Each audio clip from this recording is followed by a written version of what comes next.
বিশ্বের ঘটে যাওয়া সব ঘটনা নিয়ে নাগরিক সারা বিশ্ব সংবাদে স্বাগত। আপনাদের সঙ্গে আছি আমি ইরতিফা রহমান। ক্রমে ঘোলাটে হয়ে উঠেছে ইন্দোনেশিয়ার রাজনৈতিক পরিস্থিতি। এক সপ্তাহ ধরে দেশটিতে বিক্ষোভ চলছে। অর্থনৈতিক বৈষম্য, আইন প্রণেতাদের বিলাসবহুল জীবনযাপন এবং সরকারের দমন পীড়নের প্রতিবাদ করছে মানুষ। এরই মধ্যেই পুলিশের গাড়ি চাপায় এক ডেলিভারি ম্যানের মৃত্যু আগুনে যেন ঘি ঢেলেছে। ইন্দোনেশিয়ায় গত সপ্তাহে শুরু হওয়া বিক্ষোভ এখনো থামেনি। শুক্রবার পার্লামেন্টের সামনে শিক্ষার্থীরা বনভোজন বিক্ষোভ করেছেন। তারা কবিতা পড়ে ও বই নিয়ে আলোচনা করেছেন। বিক্ষোভের মন্ত্র হিসেবে দ্রুত জনপ্রিয়তা পাচ্ছে সাহসী গোলাপি বীর সবুজ স্লোগান। বিক্ষোভকারীরা সংসদ সদস্যদের ভাতা কমাতে চান। তারা আটক হওয়া বিক্ষোভকারীদের মুক্তি ও সামরিক বাহিনীকে নিরাপত্তার দায়িত্ব থেকে সরানোর দাবি জানিয়েছেন। নিরাপত্তা বাহিনীর সঙ্গে সংঘর্ষে এখন পর্যন্ত 10 জন নিহত, আহত হয়েছেন 1000-এরও বেশি। বিক্ষোভ গত সপ্তাহে জাকার্তায় শুরু হয়। শিক্ষার্থী, শ্রমিক ও অধিকার কর্মীরা রাস্তায় নেমেছিলেন। গত বৃহস্পতিবার ছাত্র সংগঠন মন্ত্রীদের সঙ্গে বৈঠক করে, কিন্তু প্রেসিডেন্ট প্রাবো সুবিয়ান্তোর সঙ্গে বৈঠক এখনো হয়নি। এদিকে আধা সামরিক পুলিশ বাহিনীর সঙ্গে সশস্ত্র গাড়ির চাপায় ইন্দোনেশিয়ায় একজন ডেলিভারি রাইডারের মৃত্যুর পর বিক্ষোভে যুক্ত হয়েছে ডেলিভারি ব্যবসার সঙ্গে যুক্ত কর্মীরাও। ব্যাপক আকারের বিক্ষোভ বিভিন্ন শহরে ছড়িয়ে পড়েছে। দক্ষিণ পূর্ব এশিয়ার কিছু দেশ থেকেও ডেলিভারি অ্যাপের মাধ্যমে তাদের প্রতি সমর্থন জানাচ্ছেন অনেকেই। প্রতিবেশী মালয়েশিয়া, সিঙ্গাপুর, ফিলিপাইন ও থাইল্যান্ডের অনেকেই জনপ্রিয় গ্র্যাব ও গোজেকের মতো অ্যাপ ব্যবহার করে ইন্দোনেশিয়ার ডেলিভারি রাইডারদের জন্য খাবার অর্ডার দিচ্ছেন। ইশরাত জাহান, নাগরিক। মিয়ানমারের কারারুদ্ধ নেত্রী অং সান সুচির গুরুতর অসুস্থতার খবর জানিয়েছেন তার ছেলে কিম আরিস। তিনি বলেছেন সুচির হৃদরোগের সমস্যা আরও অবনতির দিকে যাচ্ছে এবং তার জরুরি চিকিৎসা প্রয়োজন। তিনি জানিয়েছেন 80 বছর বয়সী সুচির হৃদরোগের সমস্যা মারাত্মক আকার ধারণ করেছে। এমনকি তাৎক্ষণিক চিকিৎসা না পেলে তার জীবন ঝুঁকিতে পড়তে পারে। পাশাপাশি দেশটির সামরিক জান্তা সরকার তার মাকে প্রয়োজনীয় সাহায্য দিচ্ছেন না বলে অভিযোগ করেন কিম। সামরিক হেফাজত থেকে সুচিকে তাৎক্ষণিকভাবে মুক্তি দেওয়ার এক আবেদনে শুক্রবার এই কথা জানিয়েছেন আরিস। তিনি আরো বলেন, মার্চে মিয়ানমারে ভূমিকম্পে আহত হয়ে থাকতে পারেন সুচি। যেন হুঁশ ফিরেছে মার্কিন প্রেসিডেন্ট ট্রাম্পের। অন্ধকার চীনের কাছে বন্ধু ভারত ও রাশিয়াকে হারিয়েছেন বলে মন্তব্য করেছেন তিনি। তবে তার বাণিজ্য মন্ত্রী মনে করেন যুক্তরাষ্ট্রের কাছে ক্ষমা চেয়ে ভারত বাণিজ্য চুক্তি করবে। তবে ভারতের বাণিজ্য মন্ত্রী মনে করেন ভারত এখন অনেক শক্তিশালী, কোনো মতেই মাথা নত করবেন না তারা। একসময় ছিল ট্রাম্প মোদির গাঢ় বন্ধুত্ব, কিন্তু সাবেক মার্কিন নিরাপত্তা উপদেষ্টা জন বোল্টন বলছেন এখন সেই সম্পর্ক শেষ।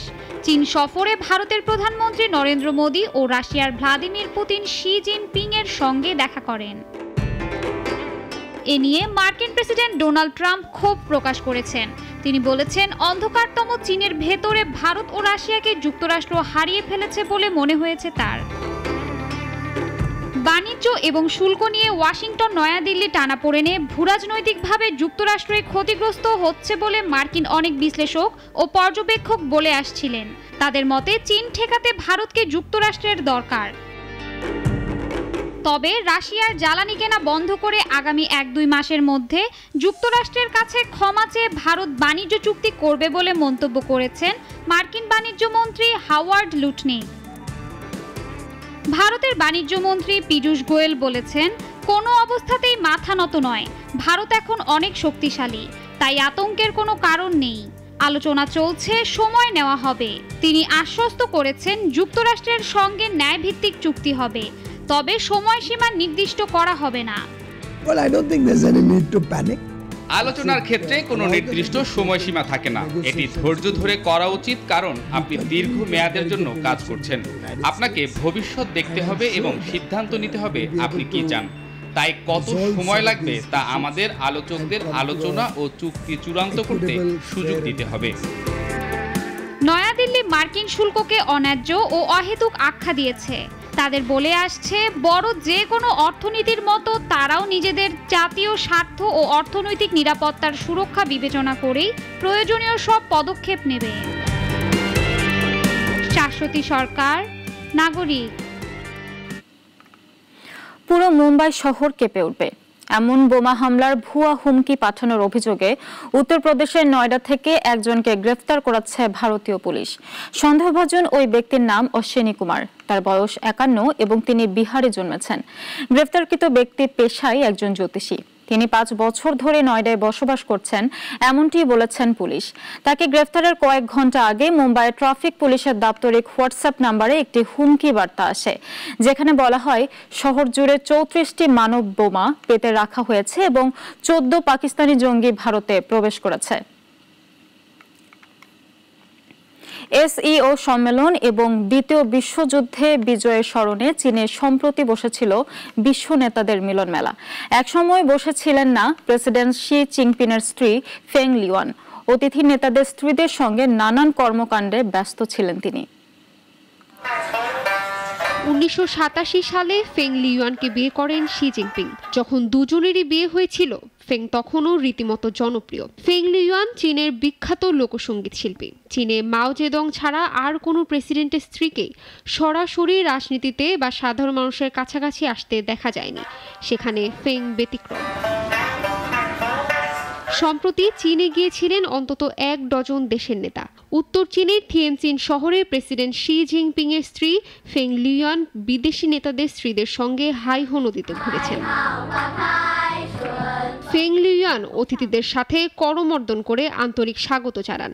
যেটির কাছে শিশুরা চীন ও এশীয় দেশের পতাকা হাতে গান গেয়ে অভ্যর্থনা করেছে। তারপর সবাই একসঙ্গে গ্রুপ ছবি তুলেছেন। নদীর উপর নৌকা ভ্রমণে অতিথিরা থিয়েনচিনের ইতিহাস ও উন্নয়ন জানেন। ফেং বলেন এটি ঐতিহ্য ও আধুনিকতার মিশ্রণ। তিনি স্মরণীয় মুহূর্ত কাটাতে আগ্রহী ছিলেন।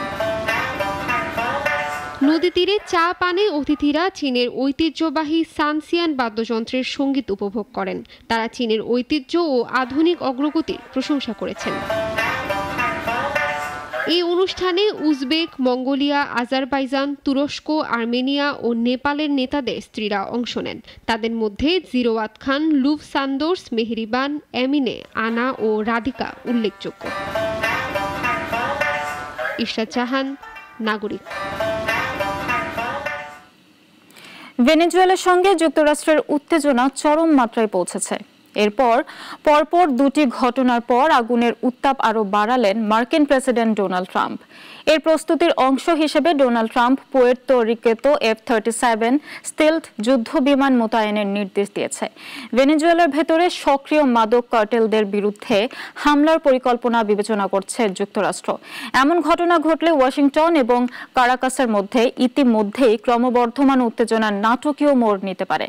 ভেনেজুয়েলার প্রেসিডেন্ট নিকোলাস মাদুরো শুক্রবার যুক্তরাষ্ট্রকে ভেনেজুয়েলা এবং সমগ্র ল্যাটিন আমেরিকায় শাসন পরিবর্তনের পরিকল্পনা ত্যাগ করার আহ্বান জানিয়েছেন।